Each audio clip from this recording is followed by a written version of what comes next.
Hi there! I'm Cindy Linden, and this is the Cookalong podcast. The Cookalong podcast is a little different from other types of podcasts because the content here doesn't become dated or obsolete. That means the recipes that are in the podcast feed are great to come back to, but it also means that you may not find some that were released in the more distant past because they're buried so far down the list. We've created some really special recipes that you may not have yet found. So starting today, we're creating a category called Cookalong Podcast Second Helpings. I'll be reposting some of my favorite episode recipes because maybe they're especially good, or the podcast was especially fun, or something seasonal may deserve your attention right now. When a recipe is just really right, it doesn't need improvement. It doesn't need to be superseded by some other recipe that's mostly like it, that maybe isn't quite as right. A really good recipe just needs to be shared more. Well, both the recipe and actually the food itself. Today's podcast is a case in point, as well as being something seasonal that may deserve your attention right now. My very favorite pumpkin pie recipe. This isn't hard. The flavor is going to blow you away. Please don't give in and buy a grocery store made pumpkin pie. They're very easy to make. If the alcohol here in this recipe is an issue, please contact me through the website, thecookalongpodcast.com, and I will send you a recipe for either a praline pumpkin pie, which has a crunchy base of pecans and brown sugar on the bottom, or a super easy, way better than store-bought or standard Libby's recipe pumpkin pie. You choose, and let me know which one to send you.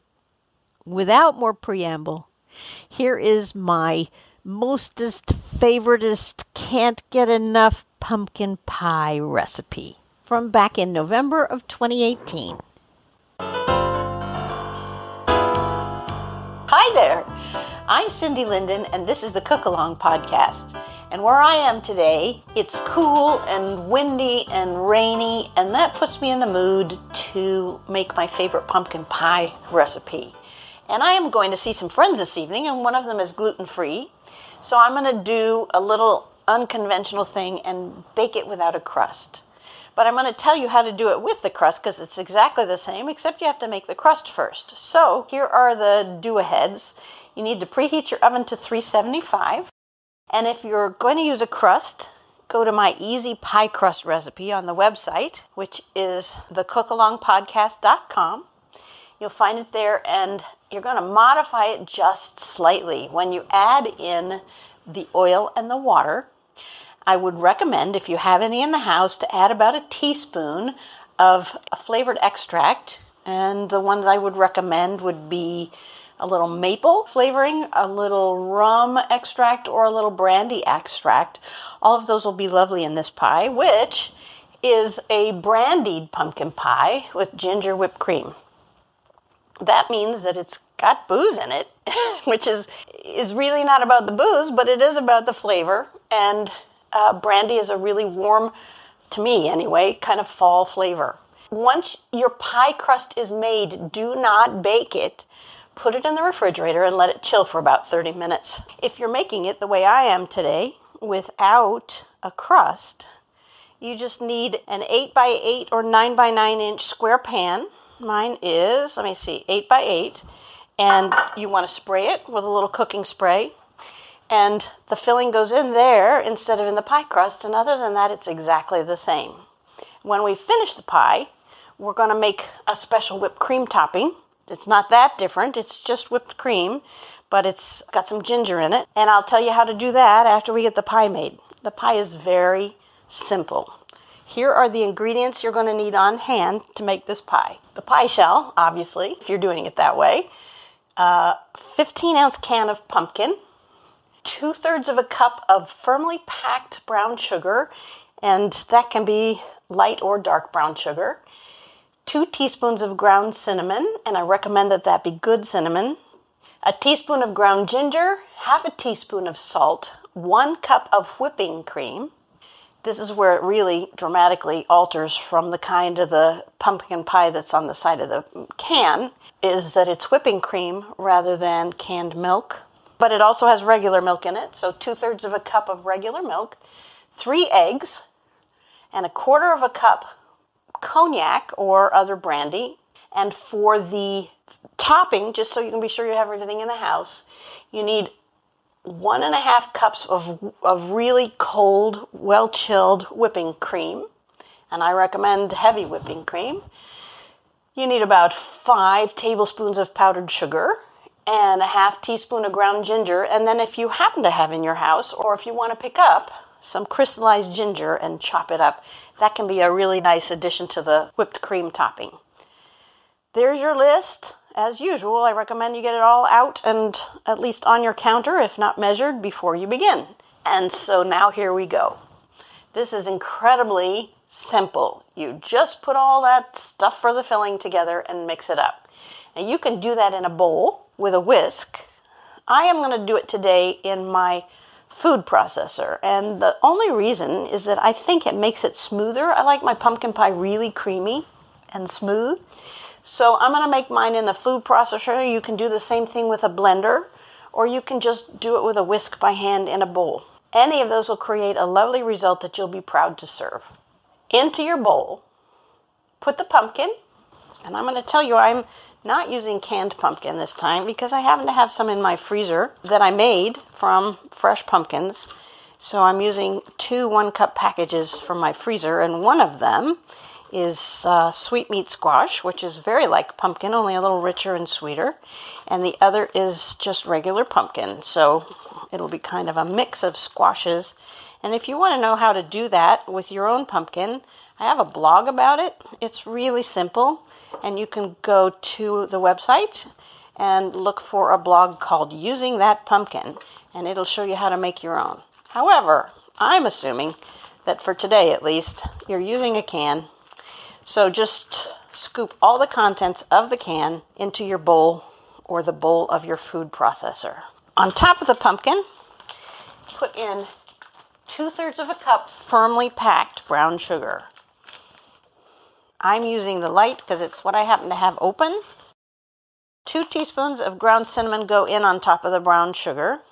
Then we're going to add the ginger, and that is just regular powdered ginger, and we need 1 teaspoon of that.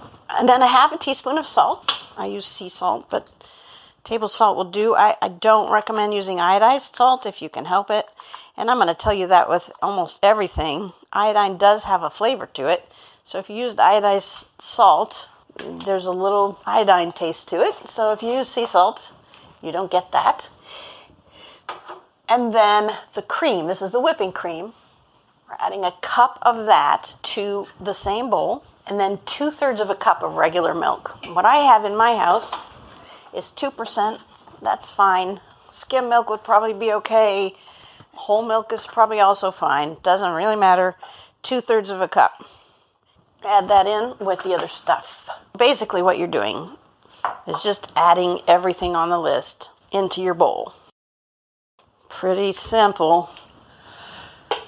So the next thing on the list is 3 eggs. And then the cognac. And I don't have cognac, just so you don't have to feel guilty if you don't have cognac. I have regular brandy in my house, and in fact, it's a cheap brandy because it's really only used for cooking. I don't worry about it. All right, 3 eggs. And as I've said often before, if you're all worried that you might get shell into the big bowl of stuff, crack your eggs first into a little bowl so that you can fish the shell out if it happens to fall in before it gets into your big batch of stuff. And the way to fish the shell out is to just use part of the shell that's still solid and still in your hand to scoop out that little piece of shell that went in when you didn't really want it to. The last ingredient is the cognac. The brandy. I should quit saying cognac because it's really just brandy. And that is 1/4 of a cup. It goes in with everything else. Yeah. Yeah, makes it really rich. It's nice. Okay, that's all that goes in the bowl. So since I am using a food processor, I'm going to make a lot of noise. So I'm going to stop recording here for just a minute. And I'll be back as soon as mine's all blended up, which won't take very long. You can do the same if you're using for food processor, or just go ahead and whisk it with your whisk in the bowl that you're using until it's quite smooth. You want it as smooth as you can get it, at least in my world. That's the way I like it, is as smooth as I can get it.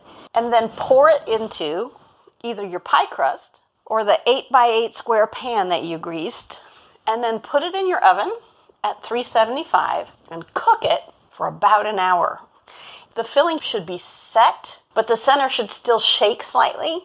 It'll continue to set as it cools, so it isn't, liquid anymore, but it does still jiggle when you shake the pan. That's what you're looking for, and then take it out. Come back to me at that time, and I will tell you how to make the topping. There are do-aheads for the topping as well, so I'm going to give those to you here. Hopefully you have some sort of electric mixer in your house, because you can do this by hand, but it'll take you forever. If you do have an electric mixer right now, take the beater and put it in the freezer. Take the bowl that you're going to whip the cream in and put that in either the freezer or refrigerator as well. Whipping cream becomes whipped cream much more easily if your utensils are quite cold. If you have those ready to go, we'll make that up and put it on the pie after the pie is cooled.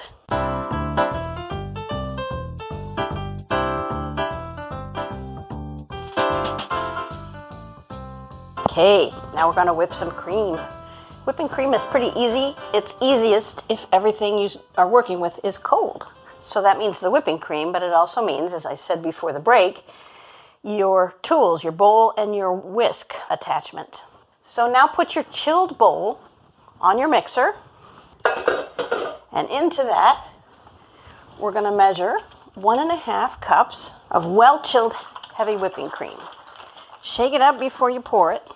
Measure it into your measuring cup. This is about 3/4 of a pint. If you have a pint, it's going to use most of it, but not quite all of it. That's okay, because there are a lot of recipes that it's nice to have heavy whipping cream in the house for, and it tends to keep quite a long time. So the cold whipping cream goes into the cold bowl. I'm getting a spatula to scrape that out of there. I always try to get all of it. I don't know if you watch those videos on like Tasty and 12 Tomatoes and some of those online. They never clean out the bowl. They just dump stuff and then leave a whole bunch of it in the bowls or the measuring cups or whatever. Makes me crazy. All right, now I'm getting my very chilled, cold freezer temperature beater attachment and putting it on. And we're going to whip. And start slowly because it'll splash. And then gradually increase the speed. You're whipping it until it makes soft peaks. That means, I'll stop this so I can talk to you. That means that when you pick up the head of the mixer or pull out your hand mixer, that a little soft cone will follow the mixer attachments. It's not really stiff, but it's starting to be stiff enough that it can hold its shape a little bit when you pull it up out. I'm going to keep mixing here. It's not unusual for this to take a little time. It can take a few minutes, but you'll see it start to go. What you don't want to do is whip it so much that it turns into butter. Plus, right now, we're not even going past the very soft peak stage, and then we're going to add some things. I'm actually going to let you go do this without me, because otherwise you have to listen to my mixer for kind of a long time. So just go mix it until it looks really thick and starts to look fluffy.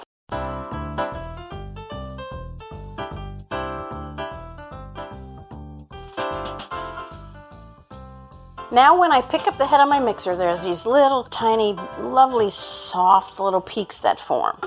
At this point, you're going to add your powdered sugar and your ginger. You want a tablespoon measurer. If you like your whipping cream not very sweet, you're going to put in 3 tablespoons.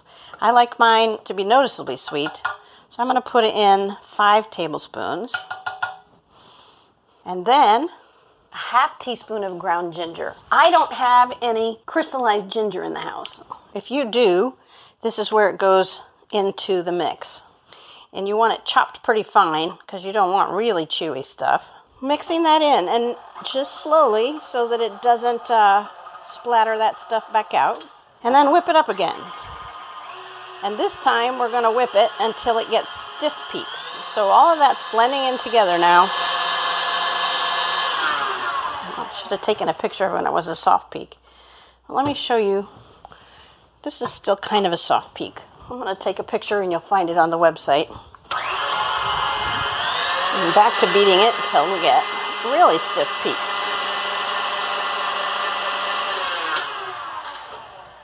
Here's where if you beat it too far, you're going to turn it into butter. So now it's very stiff. And I will take a picture of that as well so you can see it. And all you do, this should be probably pretty apparent. All you're going to do now is cut the pie, put it on a nice plate, and top it with the whipped cream that can kind of fall over down the sides.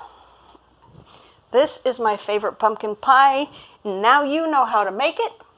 And if you have any questions or comments, things you did a little differently you'd like to share with me, please leave me that information on the website, www.thecookalongpodcast.com. And until next time, happy cooking!